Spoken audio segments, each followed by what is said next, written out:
अभ्यर्थियों को आवाज आ रही है मेरी? हाँ बिल्कुल आ रही है सर जी, आपकी आवाज आ रही है सर। सभी अभ्यर्थियों को मैं नमस्कार करता हूं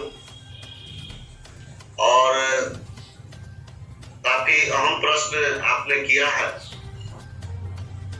15 दिसंबर के बाद ये सरकार ने मन बना रखी है कि हम जो 1204 नियोजन इकाई में किसी कारणवश अभी तक नहीं हो पाई है या जो रद्द हुई है उसका हम काउंसलिंग कराएंगे। लेकिन 15 दिसंबर से पहले ये सरकार को कहीं भी किसी तरह की कोई ऐसा डेडलाइन राज्य निर्वाचन आयोग के द्वारा नहीं दी गई है कि आप नियुक्ति पत्र नहीं दे सकते। अगर सरकार चाहे, अगर सरकार के अंदर प्रबल इच्छा शक्ति होगी तो वो नियुक्ति पत्र दे सकते हैं। इस पर राज्य निर्वाचन आयोग के किसी तरह का कोई रुकावट नहीं है और न ही कोई ऐसी बात है कि उनको अनुमति लेने की जरूरत है। लेकिन जो प्रक्रिया काउंसलिंग की है उसमें कुछ दिक्कत है, क्योंकि उसमें जनप्रतिनिधि से जुड़ा हुआ जो काउंसलिंग का प्रोसेस होता है, प्रक्रिया होती है, वो जनप्रतिनिधियों से जुड़ा हुआ होता है। उसमें मुखिया की उपस्थिति अनिवार्य है, क्योंकि वो कमेटी का, पंचायत कमेटी का अध्यक्ष होता है। ब्लॉक में जो प्रमुख होते हैं वो अध्यक्ष होते हैं और जिला में जो जिला परिषद के अध्यक्ष होते हैं वो उस कमेटी का अध्यक्ष होते हैं। तो कहीं न कहीं जनप्रतिनिधियों की सहभागिता बहुत जरूरी है काउंसलिंग में। इसी कारण से राज्य निर्वाचन आयोग ने इस पर अनुमति नहीं दी। लेकिन आप नियुक्ति पत्र दे सकते हैं। नियुक्ति पत्र देने में किसी तरह का राज्य निर्वाचन आयोग की कोई आपत्ति नहीं है। और आपको याद होगा कि जो पत्रकार महोदय ने माननीय अपर मुख्य सचिव महोदय जी से ये पूछा था कि क्या सर ये स्टेट की जो बारे में तो इसमें चर्चा है, जो राज्य निर्वाचन आयोग की जो चिट्ठी आई है, जो लेटर आया है, उसमें वो स्टेट की चर्चा है, तो क्या 94,000 बहाली भी इससे बाधित होगी? तो अपर मुख्य सचिव महोदय जी का ये कहना था कि जो नियोजन प्रक्रिया में जो काउंसलिंग होगी और जिसमें जनप्रतिनिधि शामिल होंगे वो सारी नियोजन प्रक्रिया या काउंसलिंग प्रक्रिया प्रभावित होगी। इसका साफ स्पष्ट संकेत था कि 94,000 भी प्रभावित हो। लेकिन आप नियुक्ति पत्र दे सकते हैं। नियुक्ति पत्र के लिए देखिए, इसमें प्रश्न ये है कि नियुक्ति पत्र के लिए अगर सरकार की प्रबल इच्छा शक्ति होगी तो वो दे सकती है। और उसके लिए हम लोग बार बार डिमांड कर रहे हैं सरकार से कि आप पूरी सर्टिफिकेट की जो जांच प्रक्रिया जो आप शुरू किया है, 31 अक्टूबर तक आपने जो डेडलाइन दिया है, किसी भी हालत में आपके 38 जिला में 31 अक्टूबर तक शुरू ही नहीं हो पाएगी। आप जांच क्या करेंगे? आपकी जांच प्रक्रिया शुरू ही नहीं हो पाएगी। जैसे मैं आपको उदाहरण दे रहा हूँ, मुजफ्फरपुर का कल पेपर में आया, जब 1 सप्ताह के समय मांग रहे हैं। फिर आपको सहरसा है, सुपौल है, मधेपुरा है, उसी तरह से बांका है, भागलपुर है, बहुत से ऐसे जिले हैं जहां पर अभी प्रक्रिया शुरू ही नहीं हुई है। तो आप 31 अक्टूबर को कैसे अपेक्षा रखते हैं कि जांच हो जाए? और हम लोग बार बार अभ्यर्थी कर रहे हैं कि आप सर हम लोगों से एक एफिडेविट ले लीजिए। ज्यादा आपको लगता है जरूरी है तो आप बीटेट और सीटेट का सर्टिफिकेट का सत्यापन करा लीजिए। उसमें QR कोड होता है, आप चाहेंगे कि ऑनलाइन उसको जांच करना चाहेंगे तो ऑनलाइन भी हो जाएगा। तो कहीं ना कहीं उसमें ज्यादा टाइम नहीं लगेगा, 10 से 15 दिन के अंदर में सारा जांच हो जाएगा।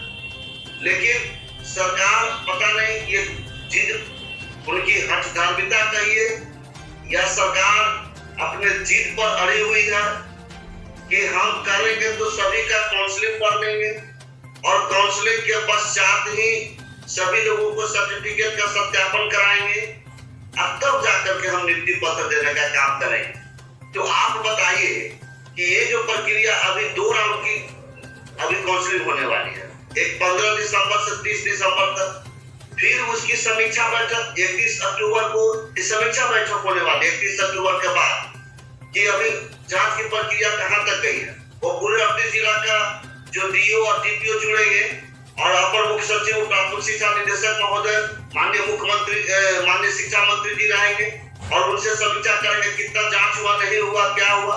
फिर उसी तरह से काउंसलिंग जब हो जाएगी दिसंबर में, तो फिर उसकी समीक्षा बैठक होगी कि कहां-कहां कौन-कौन से सीट पर जो अभी तक अभ्यर्थी किसी कारणवश से उनकी नियुक्ति नहीं हो पाई, कौन-कौन से सीट खाली है और 47,000 में से घट कर कितने सीट बचते हैं और उन सारी सीटों में कैटेगरी वाइज कितने सीट हैं, इन सारी चीजों का आंकड़ा लेते लेते पूरा जनवरी महीना समाप्त हो जाएगा और उसके बाद फरवरी में हो सकता है कि ये दूसरे राउंड की काउंसलिंग करेंगे और दूसरे राउंड के काउंसलिंग करने के पश्चात फिर ये डेडलाइन देंगे कि हम कब से इसकी जो है जांच करेंगे।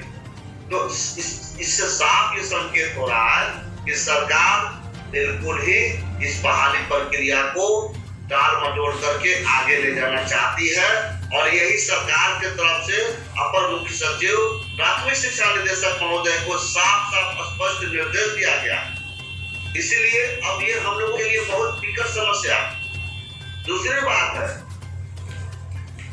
कि प्रीति बाला जी ने जो बातें कह रही थी मैं बहुत ध्यान से सुन रहा था,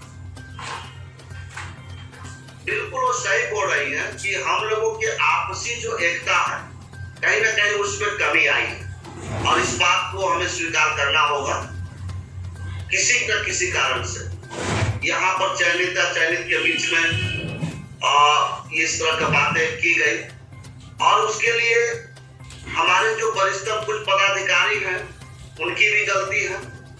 उन लोगों ने कुछ उल्टा स्टेटमेंट दिया और उसी दिन से ये मामला शुरू हो गया, उसके पहले से मामला नहीं था। और आपको याद होगा कि बहुत से वरिष्ठतम पदाधिकारी जो पहले के लीडर हैं वो भी इस ताक में बैठे हुए थे कि किसी तरह बदला करके और अभ्यर्थियों को हम बात करके इधर से उधर भटकाएंगे, केस करवा देंगे, ये करेंगे वो करेंगे। इन सब लोगों का प्लानिंग था। अब मुझ पर भी आरोप लगने लगा है कि आप भी जो है अचयनितों के साथ हो गए, आप जो नियुक्ति पत्र के लिए काम नहीं कर रहे। आप बताइए कि अगर जो अचयनित भाई थे जो बिल्कुल किसी के बहकावे में आकर के अब जो काम कर रहे थे, अगर उनका हम साथ छोड़ दिए रहते, उनके साथ हम नहीं जाते, तो ये तो बिल्कुल ये क्लियर था कि उन लोगों ने भटका दिया था इन लोगों को और ये लोग भटक गए। अब भटक करके वो जाकर के केस करते, जो भी करते ये करते, लेकिन अभी तो कम से कम माहौल फिलहाल शांत है और ये कभी ऐसा हो ही नहीं सकता है कि हम एक की डिमांड को रखे और दूसरे की डिमांड छोड़ दें। ऐसा कभी हुआ है? हम चयनित के लिए भी उतना ही है, क्योंकि मेरा भी चयन हुआ है, मुझे भी बेचैनी है नियुक्ति पत्र के लिए, लेकिन हमें दोनों को देखना पड़ रहा है। हम दोनों के बीच में फंसे हुए हैं, इधर थोड़ा जाते हैं तो उधर दिक्कत, उधर जाते हैं उधर दिक्कत। लेकिन हम चाहते हैं जब तक हम लोग एक नहीं होंगे और एक होकर के काम नहीं करेंगे तब तक हम लोग कोई भी सरकार पर दबाव नहीं बना पाएंगे। और एक अहम बात मैं आपसे कहने जा रहा हूँ, प्रीति बाला जी ने जो बात कही है वो बिल्कुल सही बोली, क्योंकि वो सचिवालय जाती है, हम भी जाते हैं। अचयनित भाई वहां जाकर के कहते हैं कि हमको नियुक्ति पत्र से कोई मतलब नहीं और हमें काउंसलिंग चाहिए। बहुत तरह की धांधली हुई है, ये हुआ है वो हुआ है, और कुछ चयनित भाई भी जाकर के वहां बोलते हैं कि हमें काउंसलिंग से कोई मतलब नहीं, हमें नियुक्ति पत्र चाहिए।